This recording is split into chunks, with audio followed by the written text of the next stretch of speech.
Pria tampan ini sedang bersantai, guys. Tiba-tiba ibunya datang menghampirinya sambil membawa secangkir teh untuknya. Lalu si ibu basa-basi dengan anaknya, si abang pun tersenyum. Kemudian sambil tersenyum si ibu bertanya, apakah ada seorang gadis di dalam hidupmu? Si abang menjawab, jika ada seperti itu akan kukabari ibu duluan. Ibunya pun tersenyum, guys, lalu meminta si abang untuk tidur cepat. Karena besok pagi-pagi sekali mereka akan pergi ke kuil dan si abanglah yang mengantarkannya. Lalu ibunya pun pergi, guys.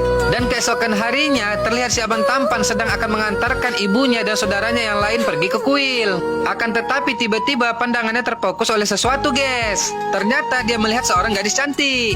Dia terus menatap gadis itu yang sedang bermain bersama teman-temannya. Saat sudah lewat pun kepalanya memutar melihat gadis itu, guys. Dan karena belum puas memandangnya, si abang pun memutar mobilnya lagi.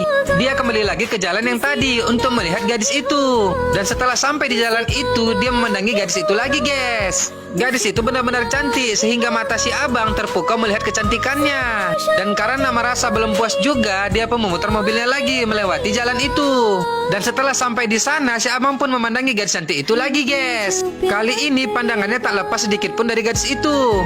Karena hatinya telah berbunga-bunga dibuat oleh si gadis cantik. Namun tiba-tiba ibunya bertanya, kenapa kita di sini saja? Si abang menjawab, aku sedang mencari seorang teman ibu, haha, modusnya. Lalu pada malam harinya si abang tampan pun datang ke acara ulang tahun temannya, guys. Namun tak lama kemudian ternyata gadis itu pun datang juga. Si abang pun terus memandanginya. Dan tiba-tiba datang seorang kurir yang memanggil gadis itu dan memberikan sesuatu kepadanya. Tapi ternyata gadis itu jahil, guys. Si abang melihat si gadis membuka paket itu, ternyata isinya kue ulang tahun. Dan karena jahilnya si gadis mencolek kuenya dan memakannya. Si abang pun tersenyum melihatnya. Bahkan gadis itu memanggil beberapa anak lalu memberikan kuenya kepada mereka. Lalu dia akan masuk ke dalam tanpa merasa bersalah, guys. Melihatnya, si abang pun langsung turun ke bawah untuk mendekati gadis itu. Dan sesampainya di bawah, dia tak berhenti menatap gadis cantik itu, guys. Si abang telah jatuh cinta kepadanya sehingga membuat hatinya pun berseri-seri. Bahkan keesokan harinya dia mengikuti si gadis. Dia ingin menemui gadis cantik itu, tetapi kejantanannya pun belum timbul. Dia masih merasa takut untuk mendekati gadis itu. Dan akhirnya dia beranikan diri mendatangi gadis itu, tetapi ya nyatanya dia balik lagi.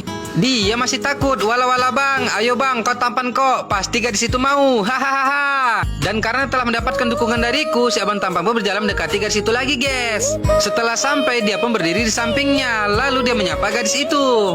Kemudian dia mencoba basa-basi kepada si gadis, guys. Setelah itu mereka pun mulai mengobrol. Karena si gadis melihatnya juga di acara ulang tahun yang kemarin. Kemudian si abang pun bertanya, apakah si gadis akan pulang? Lalu si abang menawarkan diri untuk mengantarnya. Awalnya si gadis tidak mau, tapi karena pesonanya si abang tampan, akhirnya dia pun mau, guys. Dan karena keberhasilannya